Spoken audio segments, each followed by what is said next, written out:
Hello दोस्तों, जय श्री कृष्ण, राधे राधे। तो दोस्तों, आज की कहानी गुप्त नवरात्रि के तीसरे दिन सुनिए महाविद्या माँ त्रिपुर सुंदरी की कथा। तो ये कथा अंत तक सुने। गुप्त नवरात्रि की तीसरी आद्य महाविद्या है त्रिपुर सुंदरी। अनुपम सौंदर्य, भक्तों को अभय प्रदान करने वाली, यौवन युक्त और तीनों लोकों में विराजमान देवी त्रिपुर सुंदरी कई नामों से ख्यात है। इनको ही राज राजेश्वरी, बाला, ललिता, मीनाक्षी, कामाक्षी, शताक्षी, कामाश्री कहा जाता है। स्त्री के सौंदर्य शास्त्र की जितनी भी उपमाएँ हैं वह सभी देवी त्रिपुर सुंदरी से ही आई है। देवी और अन्य देवी देवताओं के पूजन में अनिवार्य रूप से षोडश माताओं की अर्चना होती है। षोडश माताएं कोई और नहीं वरन त्रिपुर सुंदरी के रूप में ही एकाकार है। 16 का अंक इनको प्रिय है। वह 16 कलाओं की सामग्री है। अपनी सुंदरता और मोहकता से इन्होंने देवासुर संग्राम में असुरों को वश में कर लिया था।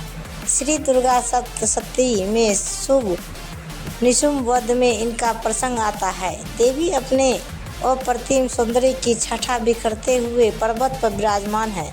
असुर मोहित हो जाते हैं। वह शुंभ और निशुंभ से कहते हैं कि आपके पास समस्त संपत्ति है, निधियां हैं। यदि यह स्त्री रूपी निधि भी आपको मिल जाए तो आप धन्य हो जाएंगे। बारी बारी से चंड मुंड देवी के पास पहुंचते हैं।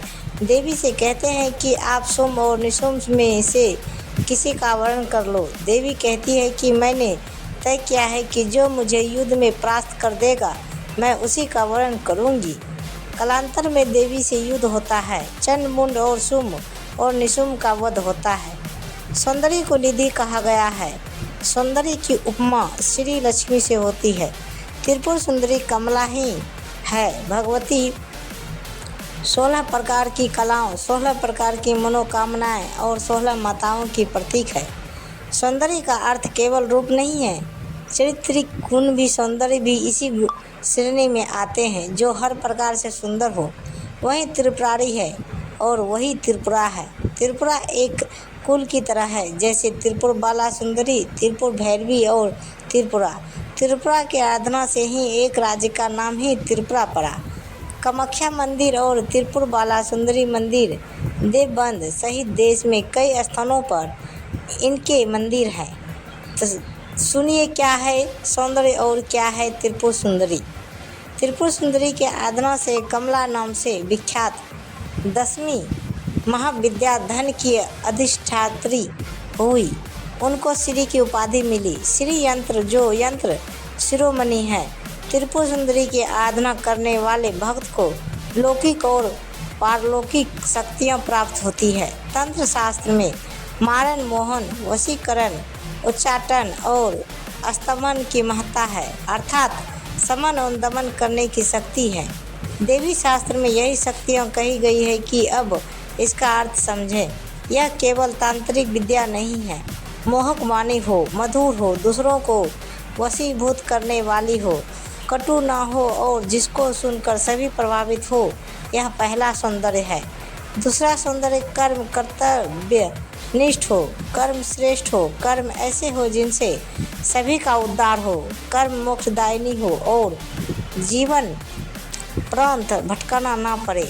तीसरा सौंदर्य दैहिक, दैविक और भौतिक पदार्थों से इतर सौंदर्य है। इसी में रूप है, जय है, यश है और शत्रुओं का समन है।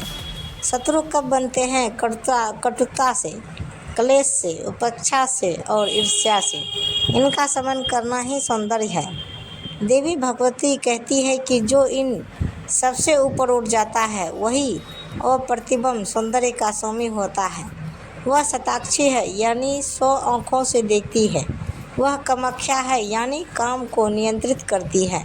वह राज राजेश्वरी है, यानी राज सत्ता को कुशल नीतियों प्रदान करती है। इहलोक और परलोक की हर सत्ता सौंदर्यमय हो, यही देवी संदेश देती है। त्रिपुर सुंदरी का स्वरूप, देवी शांत मुद्रा में लेटे हुए सदाशिव के नाभि से निर्गत कमल आसन पर विराजमान है। चतुर्भुजी है। भुजाओं में देवी पास अंकुश, धनुष और बाण है। देवी के आसन को ब्रह्मा, विष्णु, शिव तथा यमराज अपने मस्तक पर धारण करते हैं। देवी 3 नेत्रों से युक्त एवं मस्तक पर अर्धचंद्र धारण करती है। देवी मंत्र और जाप विधि 10 महाविद्या में तीसरी महाविद्या के रूप में देवी त्रिपुर सुंदरी समस्त प्रकार की विपत्तियों को दूर करती है, सौंदर्य प्रदान करती है, भक्तों को अभय प्रदान करती है। गृहस्थों के लिए इनकी सर्वश्रेष्ठ पूजा है। त्रिपुर सुंदरी की पूजा के लिए ओम श्री ओम या ओम ही श्री त्रिपुरी सुंदरिये नमः की 5 मालाएं करें। यह जप कमल गट्टे की माला से होगा। पहले 5 दिन 5 मालाएं करें, इसके बाद आप एक माला भी कर सकते हैं। शुक्रवार विशेष मंगलकारी है। फल प्राप्ति देवी त्रिपुर सुंदरी की पूजा से श्रेष्ठ गुणों का विकास होता है, साहस आता है, आत्मिक बल मिलता है, यश और कीर्ति प्राप्त होती है, इहलोक और परलोक सुधरता है, बौद्धिक विकास होता है। भोग त्रिपुर सुंदरी को अनार का भोग लगाना चाहिए। पूजन समय प्रातः 9 बजे या रात्रि के 9 बजे।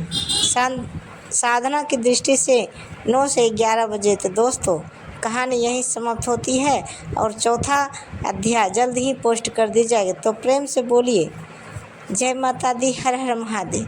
तो दोस्तों ये कहानी आप सबको कैसी लगी दोस्तों कमेंट बॉक्स में ज़रूर बताइए और ऐसी ही कहानियाँ सुनने पूरी कहानियाँ सुनने के लिए धन्यवाद। तो दोस्तों मैं कहानी सुनने के लिए हमारे चैनल को सब्सक्राइब करें और वीडियो को एक लाइक ज़रूर करें। धन्यवाद। तो दोस्तों मिलते हैं अगले वीडियो के साथ, तब तक बाय बाय दोस्तों, जय हिंद।